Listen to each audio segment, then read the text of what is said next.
Episode 7, It Depends on Your Point of View. Part 2.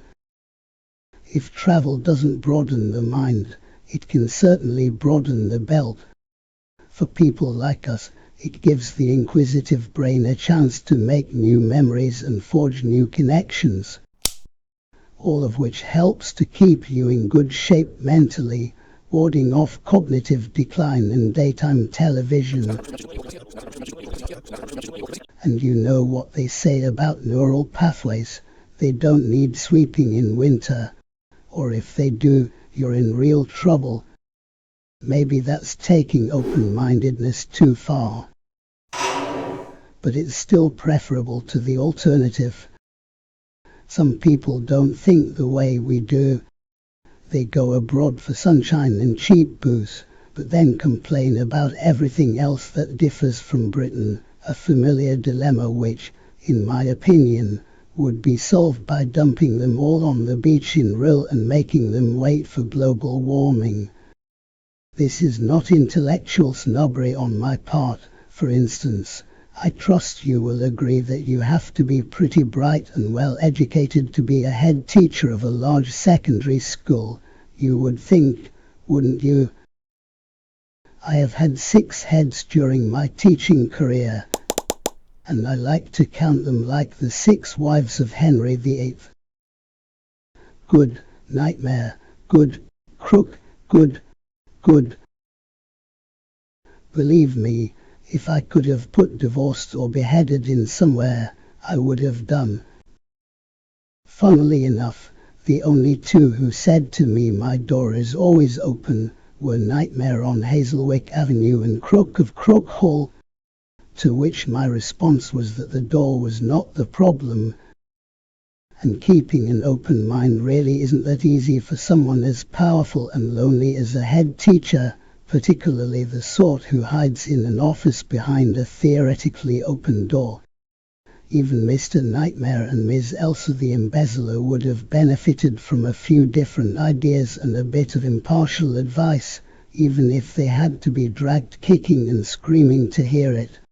The world is a complicated place and we all need a little help to understand it. Listening only to yourself or to one other voice is not enough to gain the necessary perspective. Ask Boris Johnson. What we need is a few reference points to allow us to get a more rounded view. I have 2 friends who are definitely not friends of each other. They are like the White Cliffs of Dover and Farmhouse Wensleydale. Just about the only thing they agree on is that they don't agree on anything. Now it may be a sign of my intellectual weakness or lack of moral fibre, but I find Chalky's arguments reasonable and compelling while I'm talking to him, but I am equally convinced by Cheesy's diagonally opposed views. This applies to any topic under the sun, but the thorny subject of politics is as good an example as any. Cheese is a dyed-in-the-wool Blairite, so middle of the road that he ought to have white lines painted down his back. Chalk sounds eminently reasonable as he expounds views well to the right of Genghis Khan. The way I waver during discussions. The way I flip-flop between things can only get better and hanging's too good for them doesn't matter in the slightest. When I have had a chance to mull the issue over, I find it easy to come to my own conclusions, which tend to be a long way away from both Chalky and Cheesy. A third opinion, for example from Vindaloo the Raging Trot, would be useful, but I am happy enough with my 2 lighthouses. Together they give me a good idea of where I am, and they give me fair warning of where the dangerous reefs are located. So it's no wonder that some of us find it difficult to process the information our eyes are giving us as we stand or sit here on the southern edge of the Grand Canyon. Clearly its breadth and depth can be difficult to get your head around. This may in part be because it is not 1 drop but at least 3, which, the guidebooks tell us together add up to a mile. The question is, can you add them together and come up with something meaningful to our human brains? It could also be that what we are seeing is not a presence, like the Matterhorn or the Shard, but an absence. Just look at all the soil and rock that isn't there, or rather, that isn't there anymore. Which brings me to the fourth dimension we need to know about in order to understand the Grand Canyon properly. The dimension of time. So who fancies a little trip round the three places which will help us appreciate the dizzying depths and gulfs of air we are witnessing now? I say little, but we are in the American Southwest, and they don't do little here, but we have plenty of time, so why should we limit ourselves to 2 reference points, the chalky and cheesy option, when we can do the full vindaloo? Strap in and let's head for the most obvious of our 3 destinations, the northern rim of the Grand Canyon. Funnily enough, there isn't a bridge nearby spanning this colossal valley.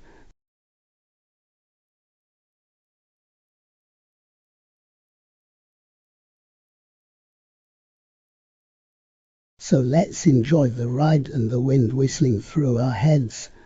The succession of scenic viewpoints on the north side must rival anywhere in the world, don't you think? And it would take a better photographer than me to capture this magnificent spectacle. Fortunately, we have Robert Morales. Take a look at his American road trip, summer 2019, episode 13.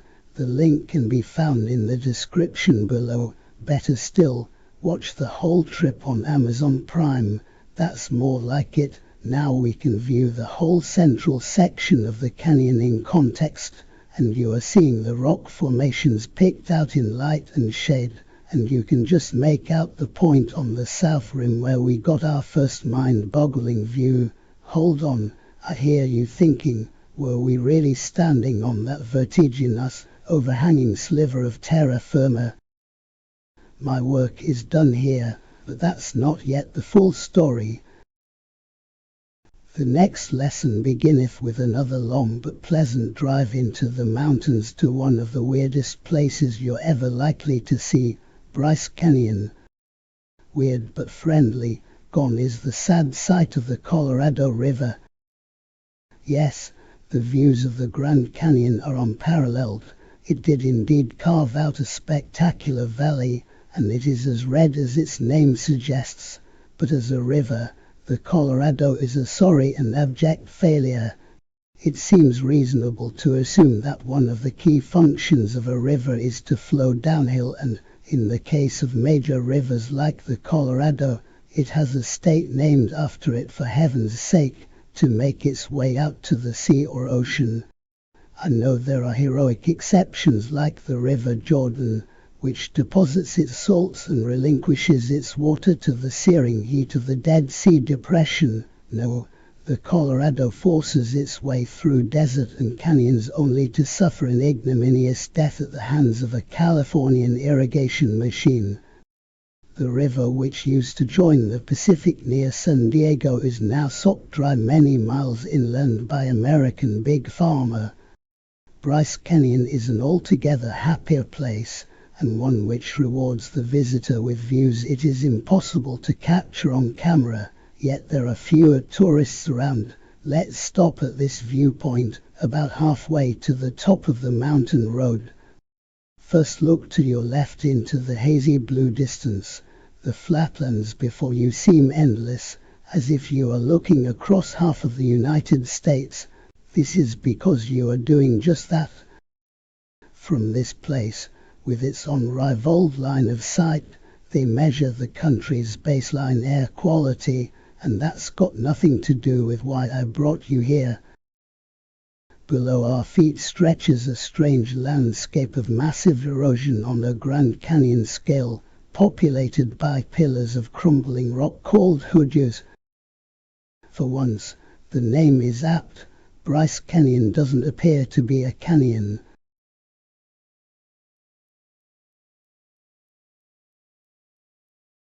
but its steep crumbling slopes really do host a multitude of ghosts, friendly giants who seem to be shrouded in stone. But this is an accessible landscape, for feet if not for wheels, so go ahead and take the track down there and look at the landscape from your own point of view, and take your time to see if you can understand as well as appreciate the spectacle. Now that you have walked through a section of this alien landscape, I trust you are in a better position to appreciate it in 3 dimensions. Did anyone spot how this special place makes the 4th dimension of time accessible to everyone? You can see the effects of millions of years of erosion, as you can do in the Grand Canyon, but here you can also see, and above all, hear the process in action. That's right, the hoodoos get their slightly spooky name not just from their shapes but also from the sight and sound of the constant trickle and tinkle of tiny stones slipping from the top and down the sides of each column. I think you will agree that this is the way to experience one of the great forces of nature. Sorry to be a pain, but I feel that, revelatory though the Bryce experience may have been, there is one aspect of my Grand Canyon confusion left to explain. In a way, it's the most basic question my brain couldn't cope with.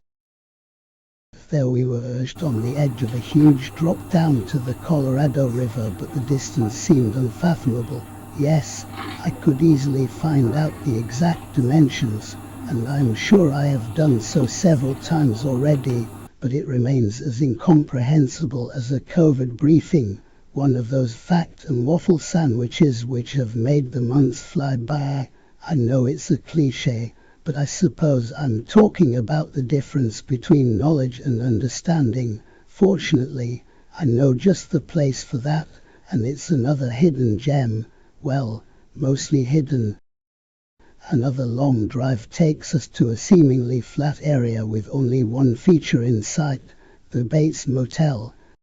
Not the Bates Motel from Psycho, of course.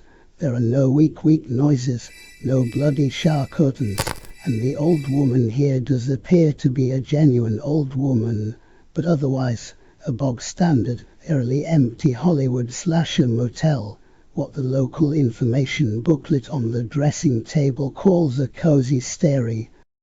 Don't laugh, it's only a matter of time before we are all saying it, which reminds me of how you can tell an American from a Brit apart from the accent and the extra pounds that is, on entering a room like this one. An American will say bit of a dump, but it's only for one night, and a Brit will say, oh, that's nice. We are actually staying only one night in this place. To paraphrase Paul Simon, it's a one-trick pony, but it turns that trick with pride, and we're off after an early Devonian donut and a mouthful of warm coffee, which Brenda called, wished as Elsie, and you know what happened to she died on the pot.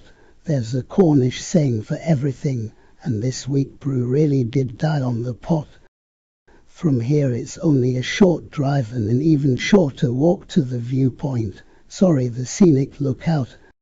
I know it's controlling of me, but please take a seat here and let me tell you one fact before you go to the rail, and pray that the welders round here are up to snuff. Give or take a few feet and an unreliable guidebook, the Black Canyon of the Gunnison is the biggest drop in the world. I am not talking mountain climbing or parachuting here, but honest to goodness, are we there yet? Get there in your slippers tourism. Yet we have it all to ourselves, which is ideal both for viewing and for life expectancy. Apparently this counts as a tourist site but not a tourism destination, which shows how good my guidebook is. So go and discover what a single straight drop of half a mile looks like. And when you have finished staring and swearing, for some reason, leaning on the rail and looking down to the river causes many visitors to entreat an unspecified other to make love to them, often in a disturbingly graphic manner. Let's talk about whether you now have a better way to appreciate places like this. I am delighted that you have come up with a solution similar to mine. The trick is to continue to admire the grandeur even if you allow your brain to compare it to more manageable things. For me, that would be something like this. So this is what a drop of half a mile looks like. On the motorway it would take about half a minute to drive half a mile. Honest constable, I used to run half a mile during a marathon in 5 minutes. Sometimes, if I were to free fall for half a mile, it would take me a mere 13 seconds. That's a bit too quick for my car, at a speed of up to 150 miles per hour. More to the point, it helps to do a little visualization to bring the numbers to life. So please humor me and lie flat on your back somewhere safe. Relax and let all your muscles go floppy, just like mine. Close your eyes and imagine you are sitting on that parapet and leaning forwards until you start falling towards the river. While you are falling, count slowly from 13 down to 1. That's how deep the Gunnison Canyon is. Please don't try this at home, or anywhere else for that matter in reality. A faller here would probably black out soon after starting the descent, so when you visualize the 3 stages of this fall, it's worth remembering the mantra, Westlife, Cottons, Hartleys, which is short for flying without wings. Everything goes black, strawberry jam. I trust that all this thinking and bad taste has given you some new insight into what this half-mile drop means, and I hope that you would now be better equipped to appreciate the Grand Canyon. But even I am not mad enough to make us retrace our steps hundreds of miles in the wrong direction, just to make a point. Come to think of it, our next destination has its own Grand Canyon, but that's for another day. First I'll find us somewhere less homicidal to stay the night.